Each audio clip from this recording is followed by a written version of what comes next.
Grey മീഡിയാസിലേക്ക് സ്വാഗതം. പുഷ്പയുടെ 23 ദിവസത്തെ collection റിപ്പോർട്ടുകളിലേക്ക് കടന്നു വരാം. അതിനു മുമ്പ് ചാനൽ ആദ്യമായിട്ടാണ് കാണുന്നതെങ്കിൽ ഒന്ന് സബ്സ്ക്രൈബ് ചെയ്ത് തരണം എന്ന് അഭ്യർത്ഥിക്കുന്നു. ഒപ്പം 50,000 സബ്സ്ക്രൈബേഴ്സ് എന്നുള്ള ആ ഒരു ലക്ഷ്യത്തിലേക്ക് എത്താൻ നിങ്ങളും കൂടെ ഉണ്ടാകണമെന്ന് ആത്മാർത്ഥമായി ആഗ്രഹിക്കുന്നു. പുഷ്പ 23 ദിവസങ്ങൾ പിന്നിടുകയാണ്. ഇതിനോടകം തന്നെ കേരളത്തിലെ കളക്ഷനും കാര്യങ്ങളും ഒന്നും നമ്മൾ പറയുന്നില്ല, കാരണം കേരളത്തിൽ സിനിമയ്ക്ക് വലിയ രീതിയിലുള്ള കളക്ഷൻ ഇല്ല. എന്തായാലും വേൾഡ് വൈഡ് ആയിട്ട് സിനിമയ്ക്ക് വലിയ രീതിയിലുള്ള ഒരു കളക്ഷനാണ് ഓരോ ദിവസവും വന്നുകൊണ്ടിരിക്കുന്നത്. സർവ്വകാല റെക്കോർഡുകളും തകർത്തെറിഞ്ഞുകൊണ്ട് തന്നെയാണ് പുഷ്പ മുന്നോട്ട് പോകുന്നത്. ഇന്ന് ഒഫീഷ്യലായി പുഷ്പയുടെ കളക്ഷൻ വന്നത് 1719.5 കോടി റെക്കോർഡാണ്. 22 ദിനത്തെ കളക്ഷനാണ്. ഇതുവരെ ഒരു ഇന്ത്യൻ സിനിമയ്ക്കും ഇത്രത്തോളം കളക്ഷൻ നേടാൻ കഴിഞ്ഞിട്ടില്ല എന്നുള്ളതാണ്. 2024 ഏറ്റവും കൂടുതൽ കളക്ഷൻ നേടുന്ന ഇന്ത്യൻ സിനിമയായി മാറി. വിദേശ രാജ്യങ്ങൾ ഉൾപ്പെടെ എല്ലാ സ്ഥലങ്ങളിലും റെക്കോർഡുകൾ വാരിക്കൂട്ടിക്കൊണ്ടാണ് സിനിമ കുതിച്ചു ഉയരുന്നത്.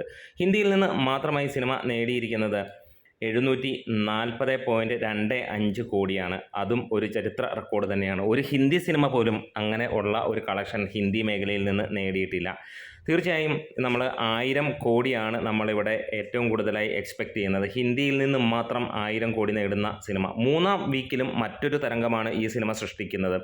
100 കോടി നേടുന്ന ഫസ്റ്റ് അവർ 3-ാമത്തെ ആഴ്ചയിൽ ഫസ്റ്റ് അവർ 100 crore നേടുന്ന നെറ്റ് നേടുന്ന ഒരു സിനിമയായി മാറുകയാണ്. അങ്ങനെ ചൈത്ര യാത്ര തുടങ്ങിക്കൊണ്ടിരിക്കുകയാണ്, അല്ലെങ്കിൽ തുടർന്നുകൊണ്ടിരിക്കുന്നു ഈ ഒരു സിനിമ എന്നുള്ളതാണ്.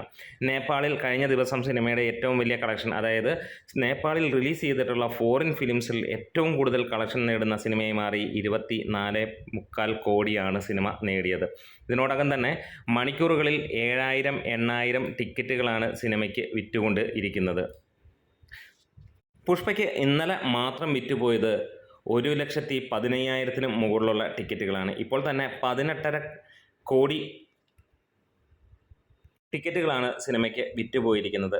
വരും ദിവസങ്ങളിൽ അത് 20 കോടിയിലേക്ക് കടക്കുമെന്നുള്ളതാണ്. ബുക്ക് മൈ ഷോയിലൂടെ മാത്രം വിറ്റുപോയിരിക്കുന്ന ടിക്കറ്റുകളാണ്. ഇന്നും സിനിമയ്ക്ക് 1,00,000 മുകളിലുള്ള ടിക്കറ്റുകൾ വിറ്റ് പോയിട്ടുണ്ട് എന്നുള്ളതാണ് കണക്കുകൾ സൂചിപ്പിക്കുന്നത്. അതിൻ്റെ അപ്ഡേറ്റുകൾ നമുക്ക് ഇനിയും ലഭിക്കാനുണ്ട് എന്നുള്ളതാണ്. എന്തായാലും ഇന്ന് തരംഗമായി മാറുകയാണ്. ഒരു പക്ഷേ വരുന്ന ഞായറാഴ്ചയോടെ സിനിമ 19 മില്യൺ ടിക്കറ്റുകൾ വിറ്റുമാറുന്ന ഒരു സിനിമയായി മാറും ബുക്ക് മൈ ഷോയിലൂടെ മാത്രമായിട്ട്.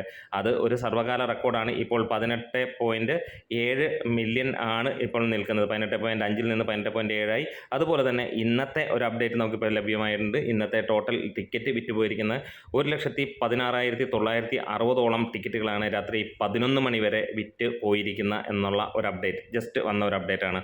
അതും ഒരു സർവ്വകാല റെക്കോർഡാണ്. നമ്മൾ 1,40,000 ആയിരുന്നു ഇന്നത്തെ എസ്റ്റിമേറ്റഡ് ആണെങ്കിൽ 1,16,000 ഇന്ന് പോയത്. നാളെ ശനിയാഴ്ചയാണ്, നമുക്ക് പ്രതീക്ഷിക്കാം 2 ലക്ഷം 2.5 ലക്ഷത്തിന് മുകളിലായിരിക്കും ടിക്കറ്റുകൾ വിറ്റ് പോകാനും പോകുന്നത്.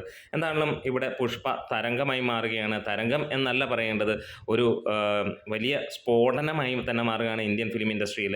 ഒരു രക്ഷയുമില്ലാതെ തന്നെ മുന്നോട്ട് പോകുന്നു സിനിമ. ബാഹുബലിയുടെ റെക്കോർഡ് തകർക്കാൻ ഇനിയും ഏതാനും ദൂരങ്ങൾ മാത്രം, അതായത് വെറും 60 കോടിയോളം മാത്രമാണ് ഈ ഒരു സിനിമയെ സംബന്ധിച്ചിടത്തോളം ഉള്ളൂ.